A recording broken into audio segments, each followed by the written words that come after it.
Greetings, listeners in Listenerland. Welcome to St. Louis in Tune with Arnold Stricker and Mark Langston, where we size up current and historic events involving people, places, and things in areas such as the arts, crime, education, employment, faith, finance, food, government, health, history, housing, humor, justice, and sports. We originate from and connect the gateway city to what is happening regionally, nationally, and internationally. Good day to you, Mark. It is a good day. You know, I'm to the point now with my age. I don't want to talk. I'm not that old, but it's good to get up every day just to know I can get up and get out of bed. And so that's good. Absolutely. And we're going to run to our return to civility today. We're running to this one because it is extremely relevant in what's going on in our culture today. There is a marked decline in something we value. It's the destruction of civility, said the Duke. 20 years ago, people may have had their differences of opinion. Of course they did, but they did not abuse one another for it. They respected those with whom they disagreed. They spoke courteously. Oh, boy. That's good advice. Best advice I've heard in a while. It's actually really good advice. Yeah. Yeah. We've got people that are kind of just out of control. Yeah, that's true. Well, there's a guest that we're going to be talking to. He's got a lot of control. Yeah. He's a guitarist, songwriter, recording engineer, producer, and former music professor who played with Wild Cherry, Molly Hatchet, and currently plays with Foghat. He received 2 Grammy nominations, an American Music Award, 2 Platinum records, 3 Gold records, 6 records he engineered reached number 1 on the Living Blues radio charts. He has appeared on the Grammy Awards Midnight Special, Don Kirshner's Rock Concert. And when he was with Wild Cherry, they toured with Average White Band, Isley Brothers, Earth, Wind & Fire, Jackson 5, and the Commodores. We're talking to guitarist Brian Bassett from Foghat. Welcome, Brian, to St. Louis in Tune. Well, thanks a lot. Well, you guys are going to be playing. I'm going to kick this off right away, April the 13th at 8 p.m. at the Lincoln Theater in downtown Belleville. And what a concert that's going to be. You've been on tour this whole time, or where is this in your tour schedule? This is really sort of the beginning of our tour. We had played a couple shows. We did a cruise not too long ago, but really we kick off in the end of March, and and our main touring season is pretty much May through November. So we'll be out there all year long. And you do like a gig a week or a gig every couple of weeks, or how frequently are your shows? I think once we get into the summer, we're 3 or 4 a week, and other than that, 2 or 3 is probably our average. Wow. So you have to have some kind of endurance to do that, but you've been doing this a long time, being on the road. I have. Our saying is we play for free, we get paid to travel. I love it. Well, take us back to that harmony rock guitar that you first got when you were a kid. Boy. And what was the motivation for you to really go and really hone those skills on that guitar?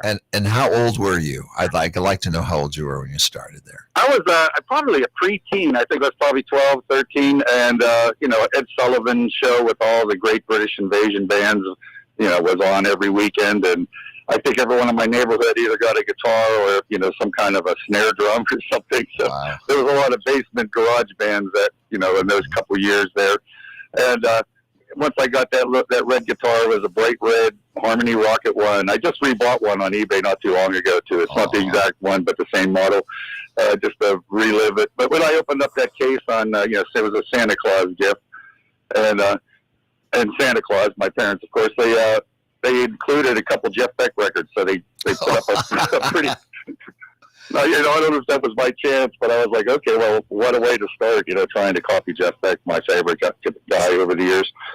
But it was, that new guitar smell. I went nuts and had some guitar lessons by a local old big band guitarist. Jerry Condorato is a nice old Italian gentleman. He used to drive up in his Rambler, and my mother would chase my sisters out of the house, and I'd, once a week had a lesson. So I got off to a good start and just got the bug real early. Wow. And Mom and Dad were rockers then with Jeff Beck.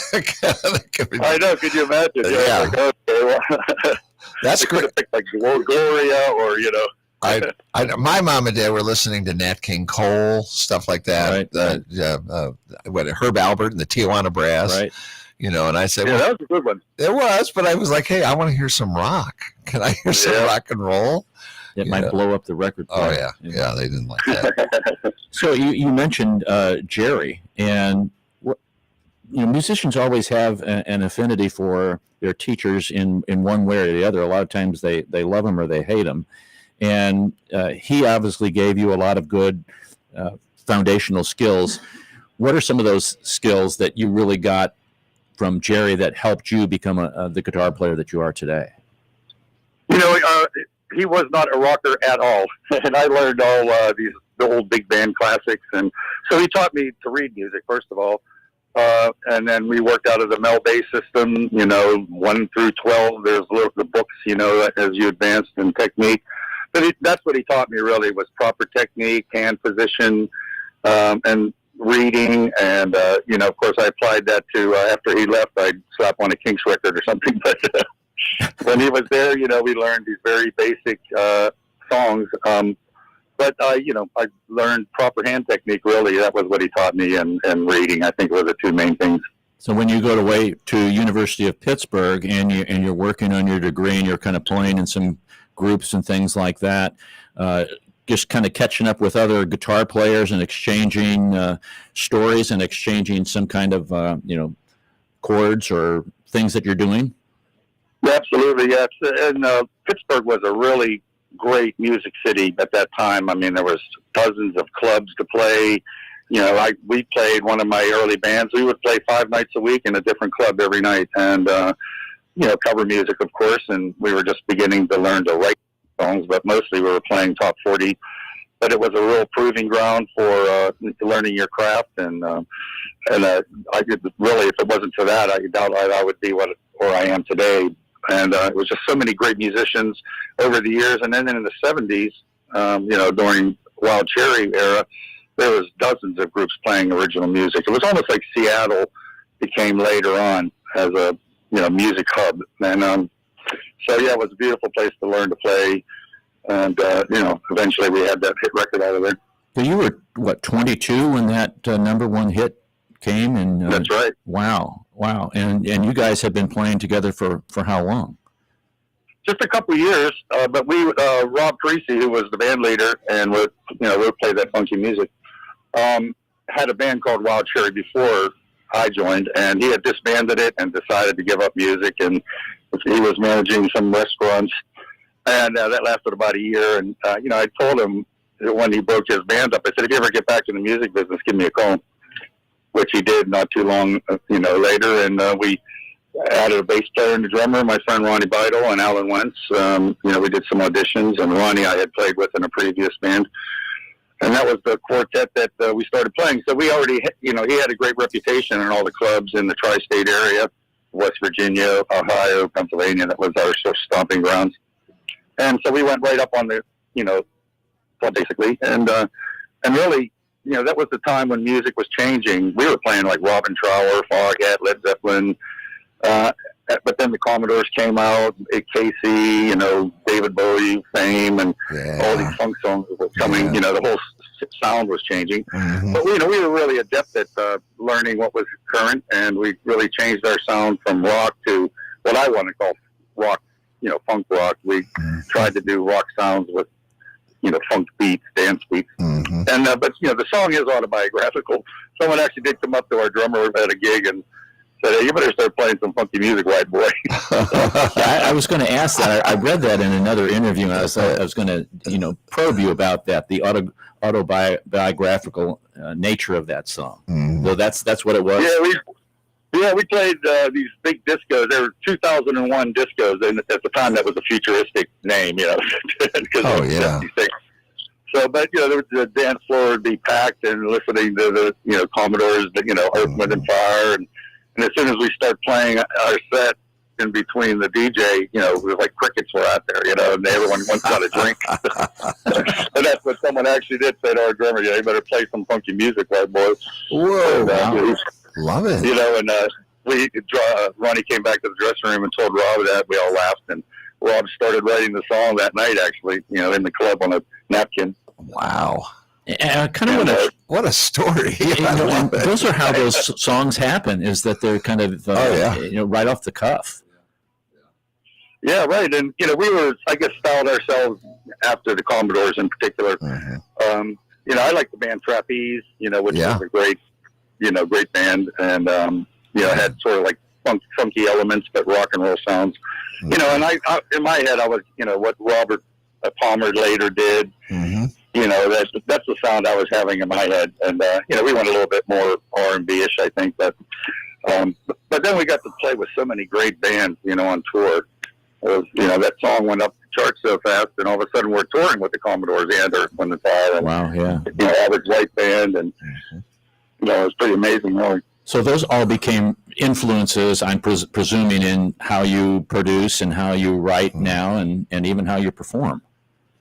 Yeah, very much so. And after the 70s, and after I left Wild Cherry, I actually went into the studio down here in Florida. I relocated to Florida. I met a guy named Bob Greenlee who owned a record label called King Snake Records. It was an indie blues label.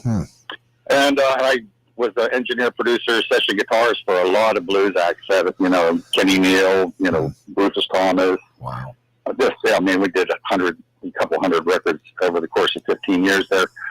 So that really, and then I really delved into American blues, which was the funny thing about growing up being a British Invasion fan.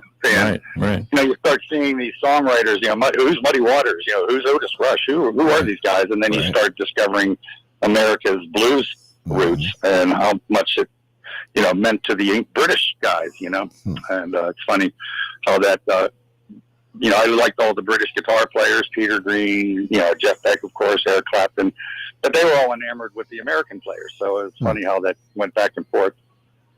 Yeah. But that really developed my style, I guess, the blues and then rock on top of that. That's my natural style, is blues, rock, guitar. Mm-hmm. Yeah, and then you kind of went to Molly Hatchet for a while and played with them. Love it.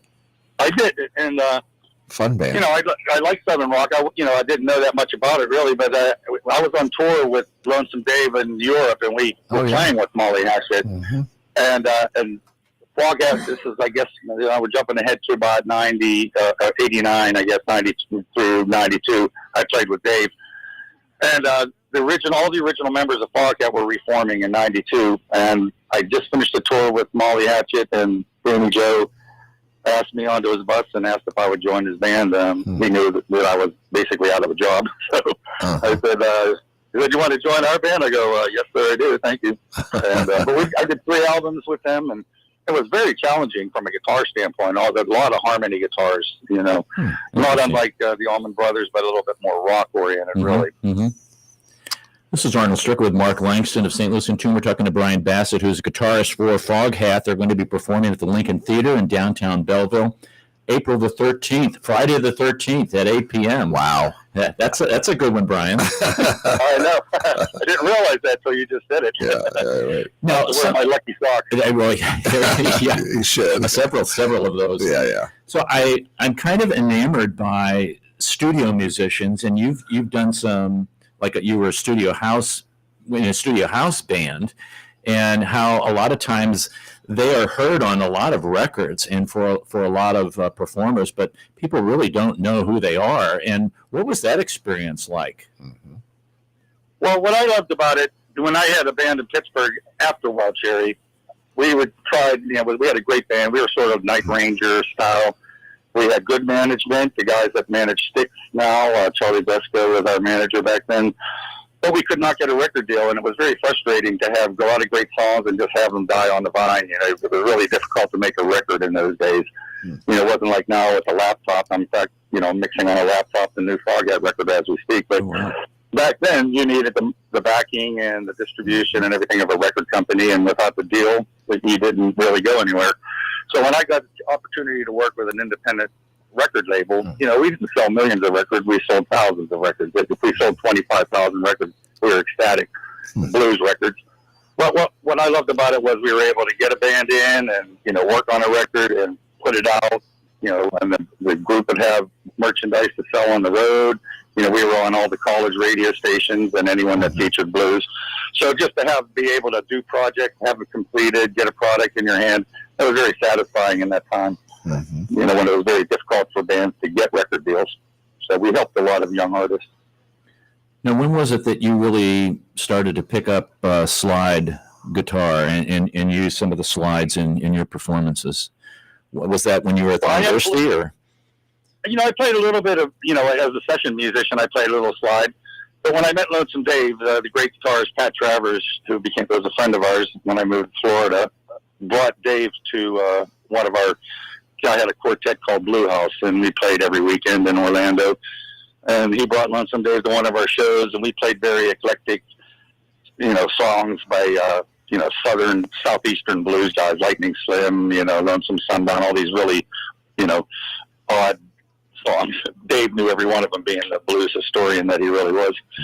And we started jamming, and then he asked me to go on tour with him, and he goes, "Oh, you play slide, by the way?" And I was like, "Oh, of course, every day."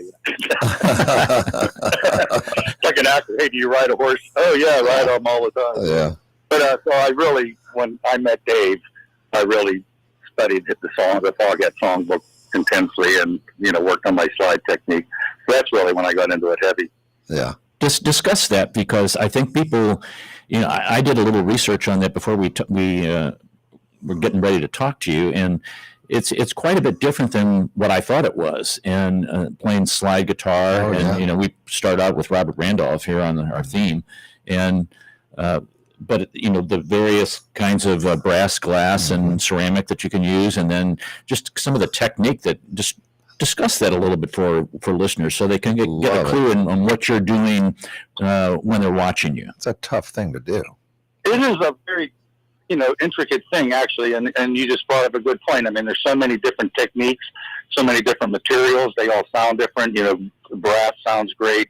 I play ceramic, which is sounds like a brass, but isn't as heavy and doesn't damage your guitar. I play with a low action, lower than some. Because I do a lot of chording while playing slide. So when I played brass for many years, it would nick the frets of my guitar. So like little odd things like that. Which finger you put the slide on is a big decision. Rod Price and Bonnie Wright say play it on their second finger.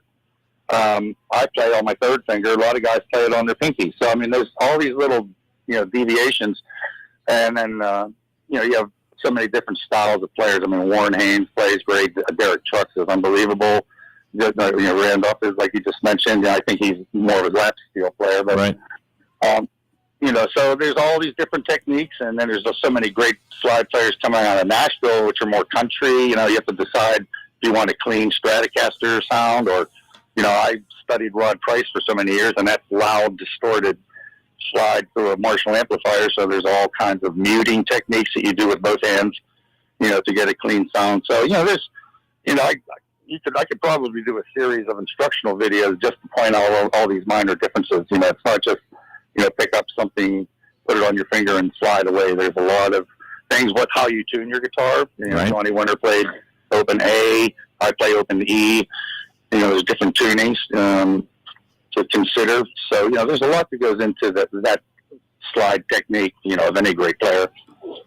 Well, and discuss that a little bit more, Brian, in that, I'm a I don't want to say a former musician. I'm always a musician, but I don't play my clarinet anymore. But all the work that goes into, working those things out, not in the practice room, I would say, and on your own, in your room, going through chords or getting fingerings down and things like that. How has that evolved for you when you finally were like, okay, I'm really kind of comfortable with the slide now, and I feel like I'm where I want to be?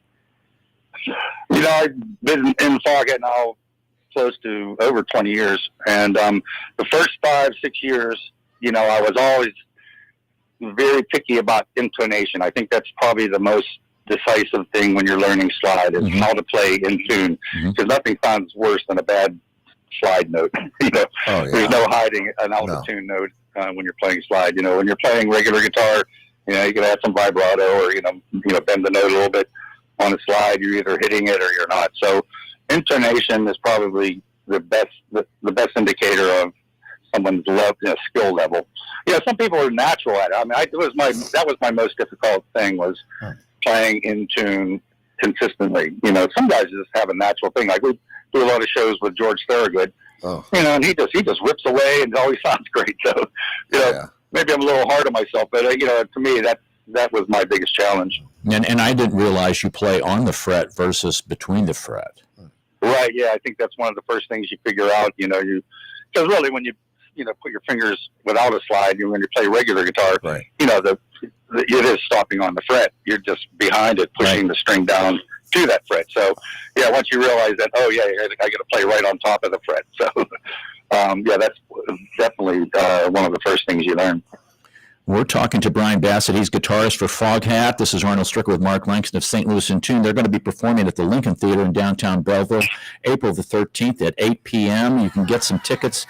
Go to the lincolntheater-belleville.com and you can get more. We're going to take a quick break. We'll be right back for our next segment. You're listening to St. Louis in Tune with Arnold Stricker and Mark Langston on the U.S. Radio Network.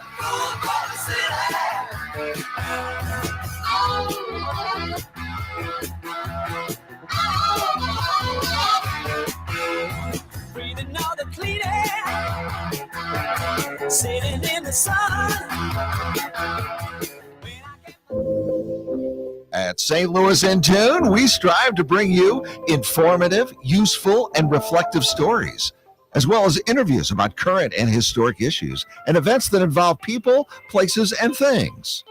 We cover a wide range of topics, such as the arts, crime, education, employment, faith, finance, food, health, history, housing, humor, justice, and sports, and that's just to name a few. While St. Louis in Tune originates from the Gateway City and covers local topics, we also connect to what's going on nationally as well. If you missed any of our previously aired programs of St. Louis in Tune, simply visit stlintune.com. That's stlintune.com. There you'll find the show notes and everything that was mentioned in that episode and all the other great episodes as well. And if you've got an area that you'd like us to examine deeper, well, just let us know by dropping us a note at stlintune@gmail.com. That's stlintune@gmail.com. St. Louis in Tune. It's heard Monday through Friday on the USRadioNetwork.com. and many great radio stations around the U.S. and, of course, right here in St. Louis. Our website, again, is stlintune.com. Visit us today. That's stlintune.com.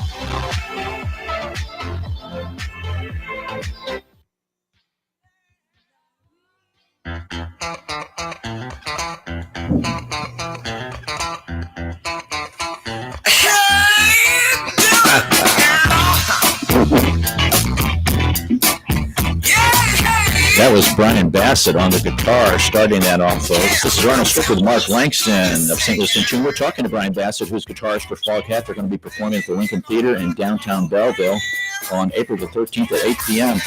So I'm just jamming on this song. Oh, yeah. Is that your ringtone on your phone, Brian? No, not really, but I think it is on my daughter. Love that song. I love that song. So did you just kind of work on that lick? Or because this is fascinating to me. I saw the special on the Beatles of how they were coming up with their songs and how they wrote their lyrics and then worked out all their stuff. Songs that just kind of float together in 10 minutes are rare. How did you guys put your songs together? How was that song put together, and how are you doing that with Foghat? Well, we were at that time changing our style into funk style, and a lot of the bands, and once again the Commodores in particular, there'd be a chording, guitarist, and then a single note, guy playing a funk, single note line behind it. That was a song structure that was common back then. In fact, we played a song by the Commodores called "I Feel Sanctified," that had that same kind of combination. So it was done deliberately. I was the single note, guy, and Rob sang and did the big chords, behind it. And he had the chord structure, and I just came up with that line, the single note line to go along with the chord structure. So we worked it out in the basement where we rehearsed, and we started playing it live. It's funny though, that song became very popular in our area even before we recorded it. It was like one of those songs I think that guys that didn't like the dance go, oh, I'll try that one, I guess. Yeah. I think it's the same one. I mean, I always say we made the wedding circuit because, every time you go to a wedding, it's on the, the dance list, for the after party. So that, Rick House and, all those kind of songs. Yeah. We Are Family, and, but yeah, it's one of those songs that I think people just, like to dance to. And, I think that really did a lot for it. Plus, it was kind of tongue in cheek funny. Yeah, but it's part of our culture now. Right, I mean, that's it's got to be quite a thrill to produce and write and make a song that is part of our culture that people use at their weddings and just having a good time with. I mean, it's got that test of time. That's a great thing to have. Yeah. I'm just, we're all, the guys in the band, we're still proud and excited that it's still out there, it's like used in movies and things like that. So, I mean, I played a million guitar notes in my life, but those 9 notes will be the ones that people remember me for. So. But, it's great to be a part of a song like that. It's exciting. My kids are excited about it. And, it has to be. Is it still a thrill for you to hear your song on the radio? Or playing on a movie, do you still get that? Does it still, energize you a little bit? Absolutely, yeah. It's just a point of pride, really. But I'd love to hear it. And it's not nice to be part of people's family gatherings, and to hear it at a party, and my sisters and my parents with me. They were always excited to hear it, and I have a large extended family, cousins, and they always drop me an email. Hey, I heard your song here. Or I just walked into a bar. Yeah. There's nothing really as a musician. There's really not too much better. No. No. Pardon me while I turn it up. Yeah. So, yeah. I think it's my girls get a kick out of looking at old videos. When I had big, bouffant hair. Yeah. What was that all about? Why? I obviously used it all up. Yeah. You and me used both. it all up. You and me both. I love it. Okay. I'm always, I'm glad that you used the used it all Southern rock statement, because I was reading something where you guys are the, quote, undisputed kings of boogie rock. And I was like, boogie rock. I like boogie rock. That's a good way to put it. Yeah, and it's like a unique mix of blues, hard rock, boogie, and signature use of slide guitar.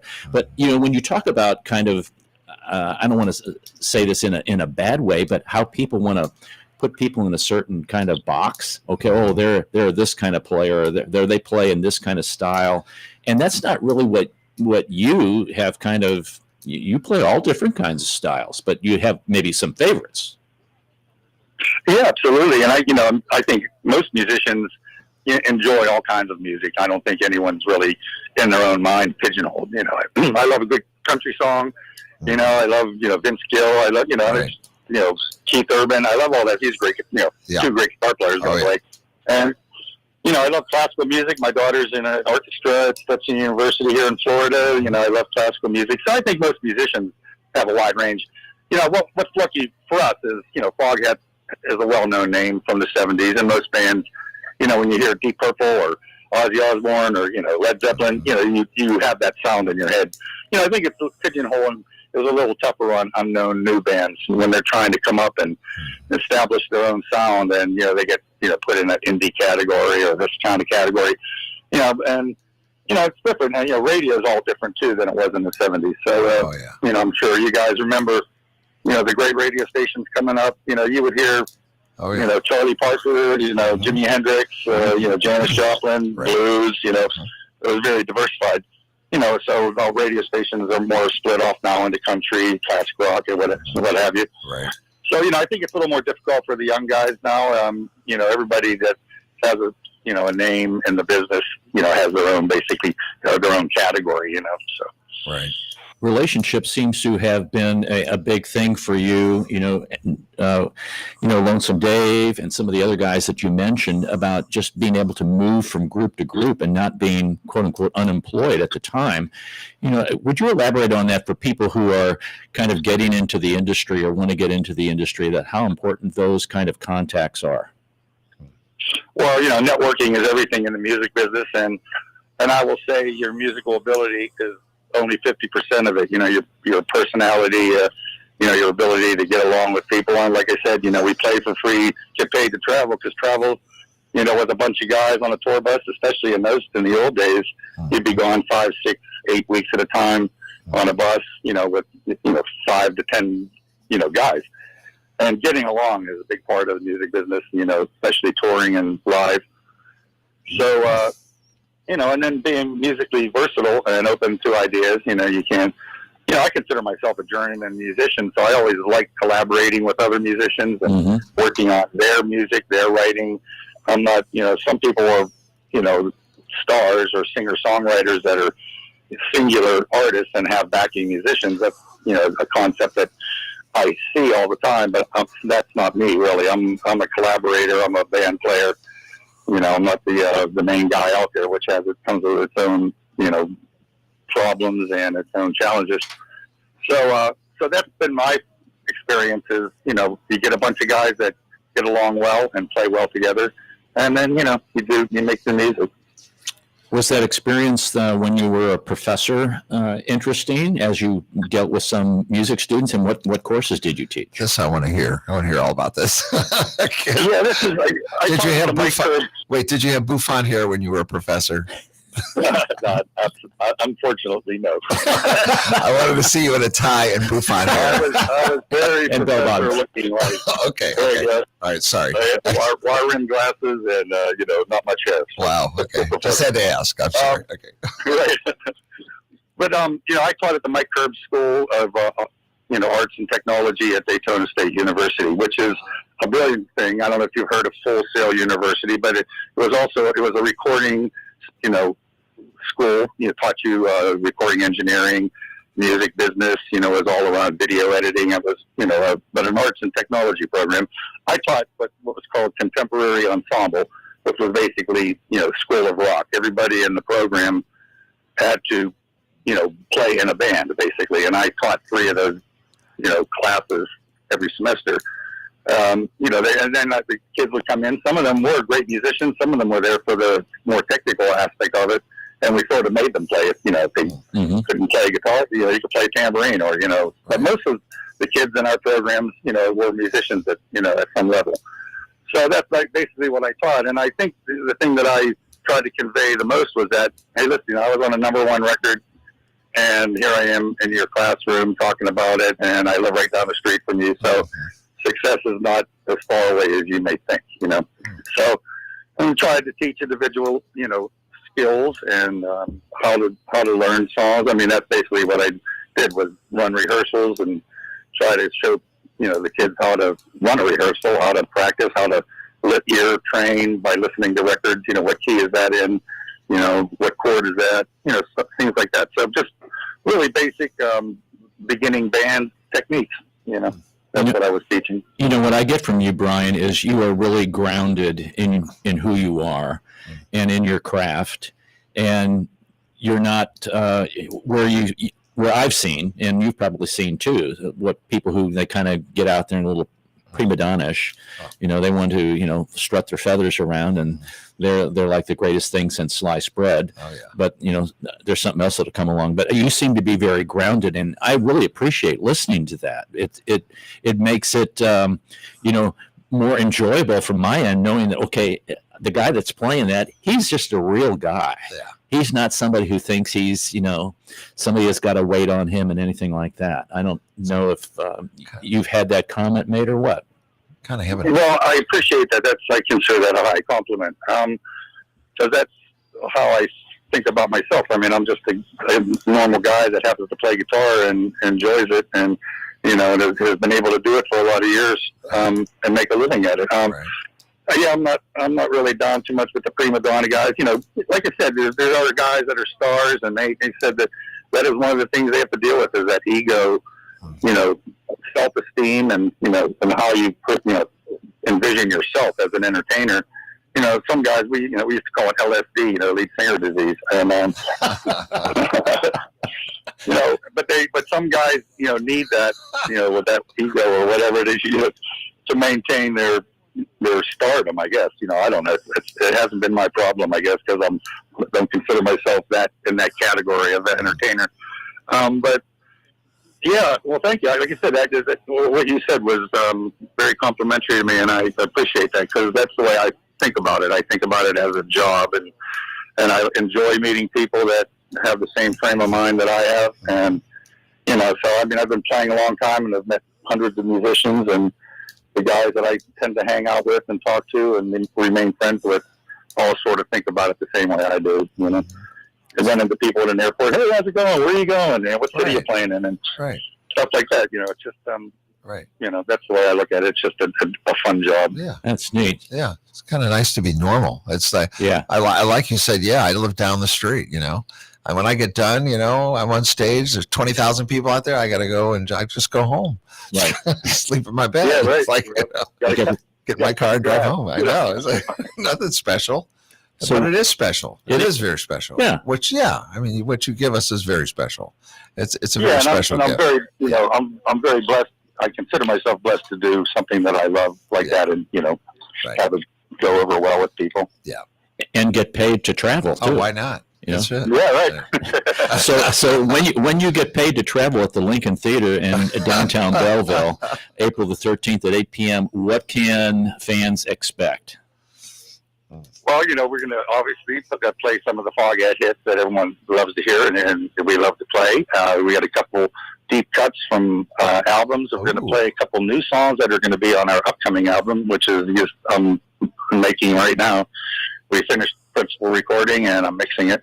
So we'll have something out in the summer, new release studio. And, you might hear something a little funky maybe at the end. You never know. Mm-hmm.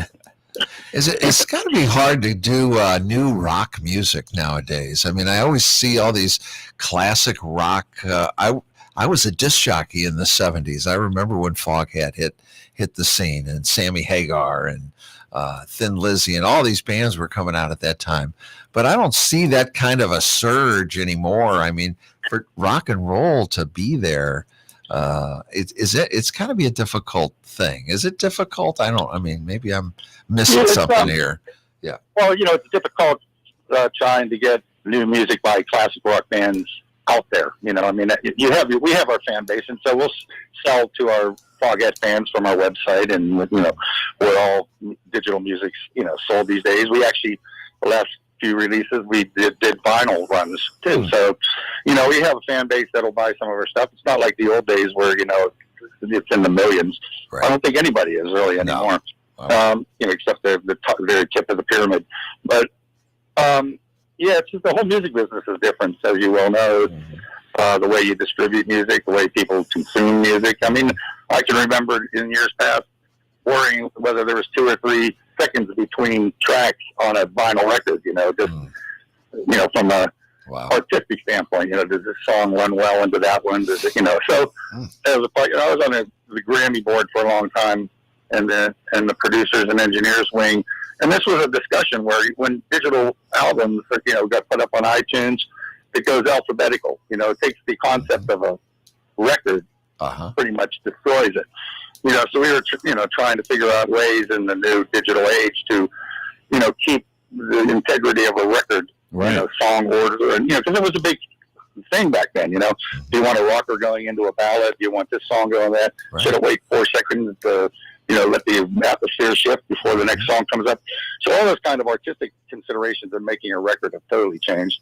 And, it's almost like a singles market now, like the 50s.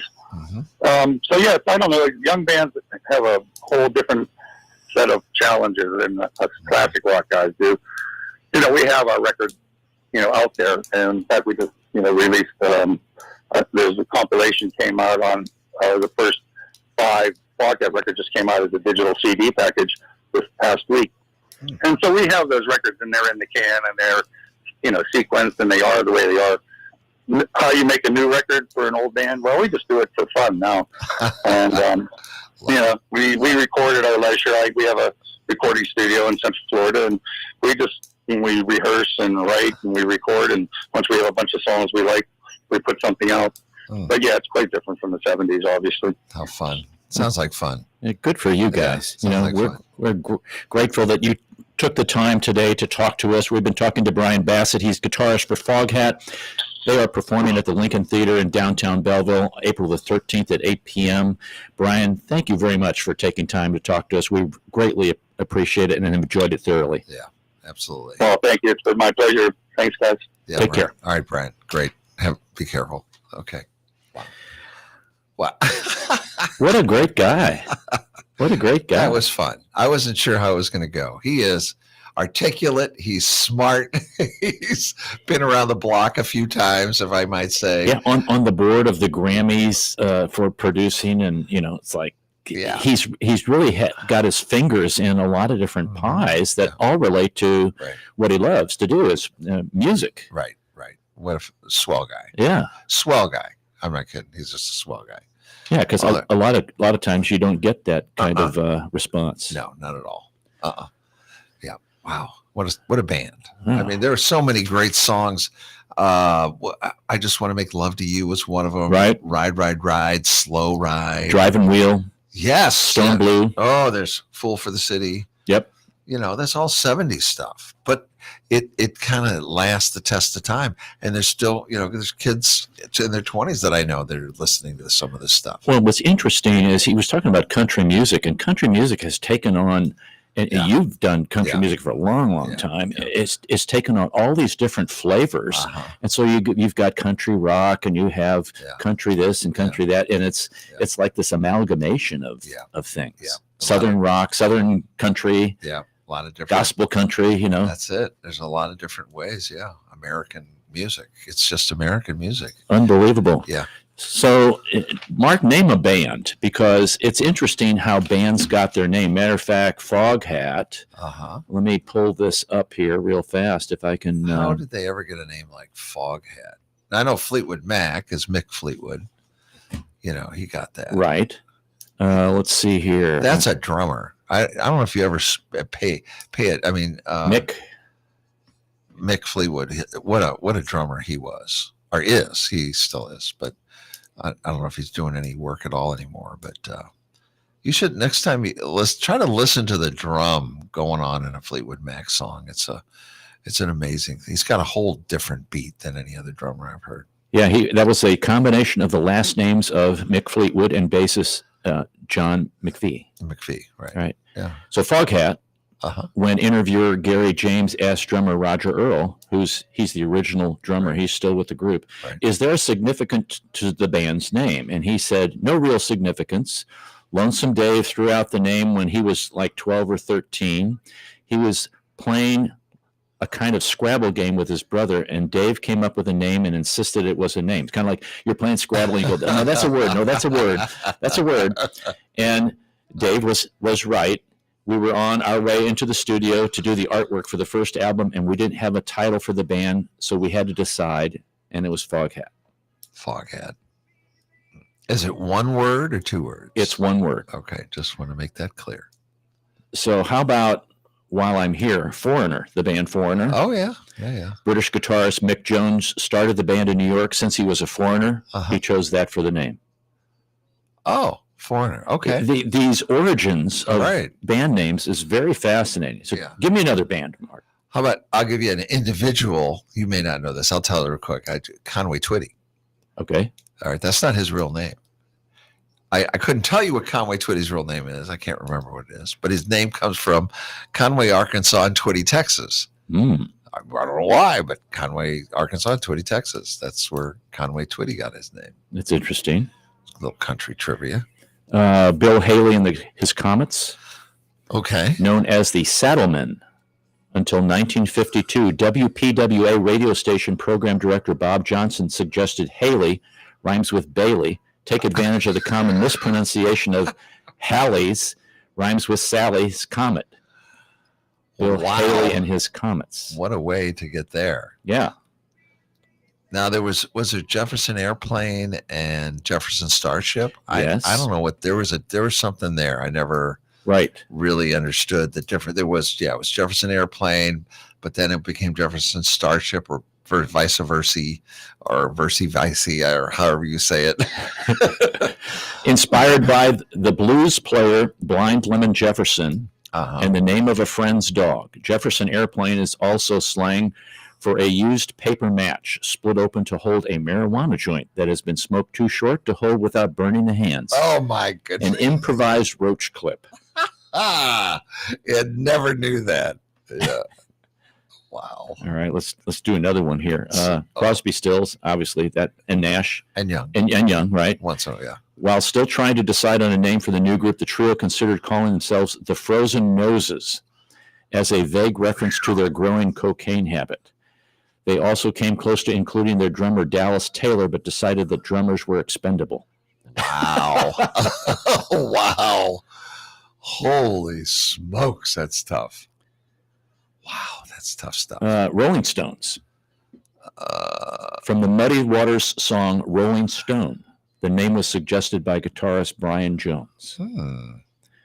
Okay, you have to, if you're going to do the Rolling Stones, you have to do the Beatles. I am. And the that Fab Four. That was very fascinating when I read that one. Yeah, I was really surprised, actually. About John, Paul, George, and Ringo. Because the Crickets were cited as an inspiration for the name of the Beatles. Additionally, the misspelling of Beatles, Beetles, their name's spelled Beatles, right. was a play on words describing the beat of the band. Beatles. Beatles. Oh. Whoa. So I never, all these years, I've lived on this earth and never knew. So it had to do with the beat of the band. Right. Get out of here. Yeah, I thought this was just really interesting. On the St. Louis In Tune show all the time. Yeah. I'm telling you, there's always something new to learn on St. Louis In Tune. There is. And now I kind of knew this one, REO Speedwagon. All right. So REO Speedwagon was actually a model name of a line of trucks built by REO Motor Corporation of Lansing, Michigan. I knew that. I didn't know that. REO is derived from the initials of Ransom Eli Oldsmobile, who left Oldsmobile, the company he founded, to form REO in 1905. Wow. Weird. REO Speedwagon. Yeah. Huh. There was a St. Louis band, Head East. I'm not sure where that came from. But Head East? Yeah, Head East. That was a big St. Louis band that started here. I'm sure they may not have anything on Head East, I don't think. Head East. Let me look here. They probably I'm don't. looking here. Yeah, see it. I see Humble Pie. Oh, Humble Pie. That's a good one. Okay. That's a good old rock and roll. Humble Pie. When Peter Frampton, formerly of The Herd, and right. ex-Small Faces member Steve Marriott got together, they chose the name Humble Pie because they did not want the press to call them a supergroup. Ah. Huh. Yeah, Peter Frampton was a big deal. I mean, oh yeah, Frampton Live. What a monster. What a monster hit. The Four Tops. Okay. Originally calling themselves the Aims, AIMS, it was suggested to the Detroit Quartet that they might be confused with the then popular Ames Brothers. Since they had chosen their name because they were aiming for the top, the group became the Four Tops. Oh my. I like Four Tops better. Yeah, I do too. It's a good thing. Good thing they didn't do it. So really cool. All right, one more. Oh, really? The Eagles. Okay. They're American band.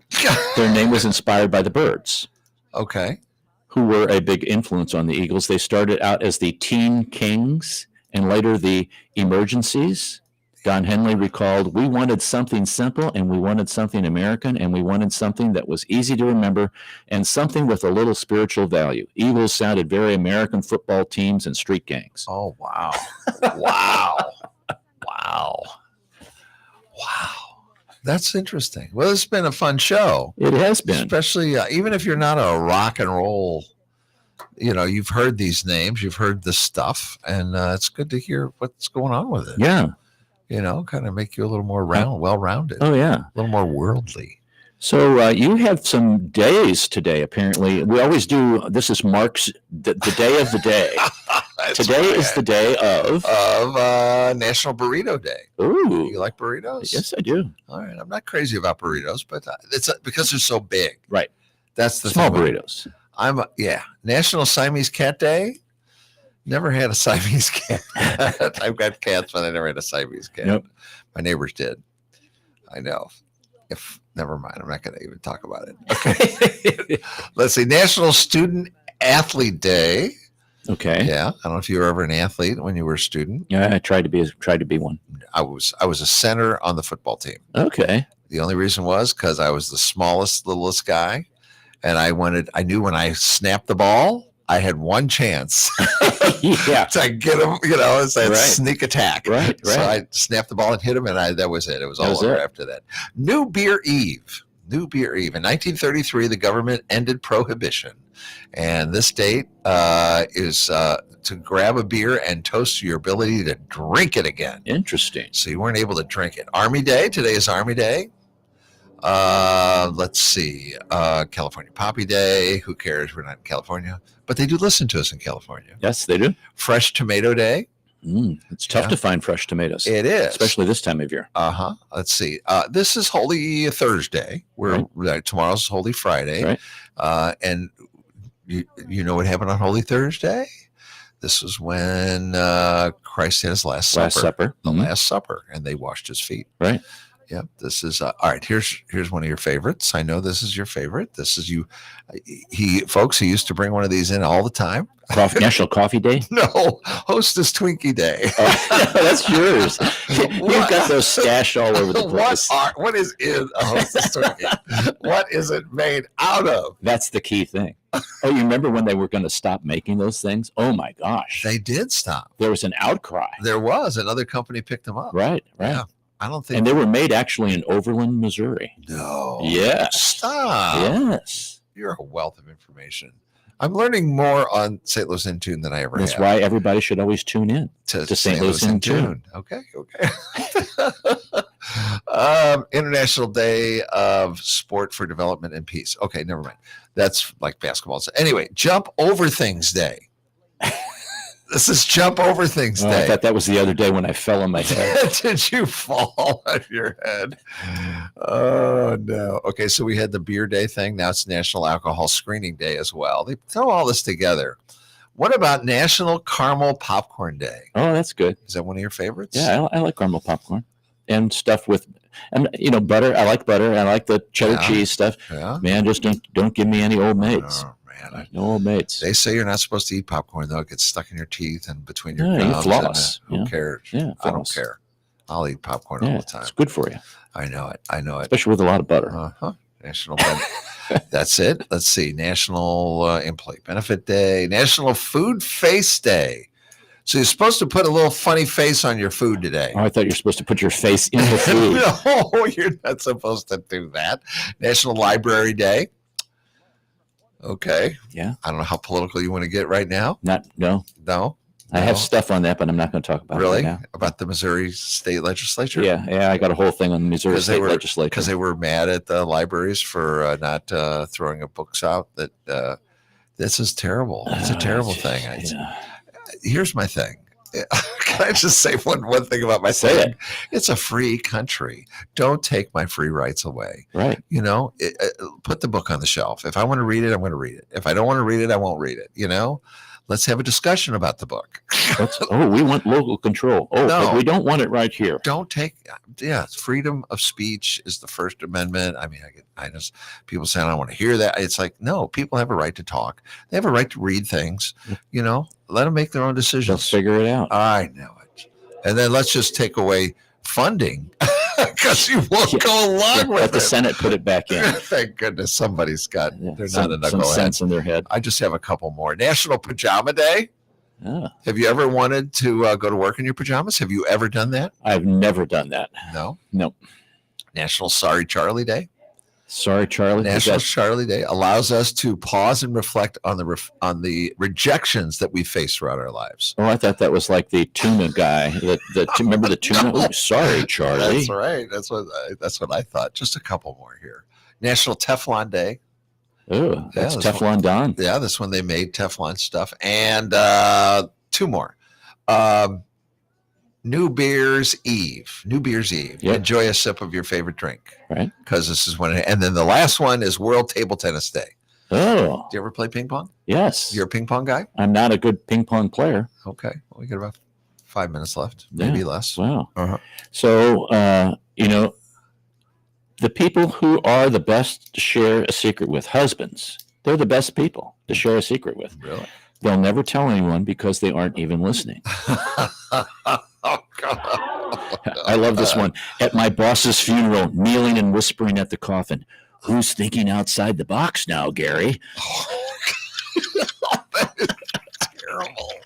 That's terrible. Wow. When I get bored, I call in sick to places I don't even work. Tomorrow, I'm getting written up at Walmart.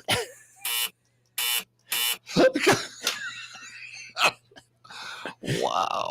Oh my. I'm waiting to retire so I can get up in the morning and go drive really slow and make everyone late for work. Oh my goodness. Wow. I called my boss and asked if I could come in a little late. He said, "Dream on." I think that was really nice of him. I don't think that's what he meant, but go ahead. Oh my gosh. An elderly woman was walking her dog when a young man grabbed her purse and ran away. I asked if she was okay, and she smiled and said, "It's really no big deal because she carries her old purse to put her dog's poop in until she gets home to dispose of it." You gotta love that. If laziness was an Olympic sport, I would come in fourth just so I wouldn't have to walk up to the podium. Now, Mark, you have cats. Uh-huh. I have a cat and a dog. Does anyone else tell their pets, "I'll be back soon" when you leave the house, or is it just me? It's just you. No, I do it. So my agenda for the day: let the dog in, let the dog out, let the dog in, let the dog out. Mm-hmm. Wait a minute, you gotta let him in. You forgot to let him in. You gotta let him. You know, there's this pay it forward kind of, you've heard of that, right? All right. I just paid it backwards by telling the drive-through lady that the car behind me is paying for my stuff. To work. This one's going to take too long because there's so many of So you it. will receive some parting gifts Okay, from us. hold Thank you so very much. All right, so here. Find a man who ruins your lipstick, darling, not your mascara. Ooh, that's actually wise beyond your years. Very wise. Okay. I'll say it again. Find a man who ruins your lipstick, darling, not your mascara. Oh, that's we should have where's the audience? The audience Ooh, I think we need I ooh. don't know where anything is anymore. Ooh, Ever since I we have some moved, parting gift for you. I can't find a thing. I don't know where anything is anymore. Okay. A ding-ding will work. I know. All right. Hands on those buzzers, please. Okay, hands on those buttons. I'm Yes. still looking for something like All that. right, we'll figure that one out, folks. We're glad that you joined us today. Yeah, fun. That's all for this hour. Uh-oh. Yeah. Thanks for listening. Don't forget, when the Martians invade, they're not Foghat. But there's always only been one race, the human race, and every one of us have different characteristics and is uniquely valuable. St. Louis in Tune is a production of Motif Media Group and the U.S. Radio Network. For St. Louis in Tune, co-host Mark Langston, I'm Arnold Stricker. Remember to walk worthy and let your light shine.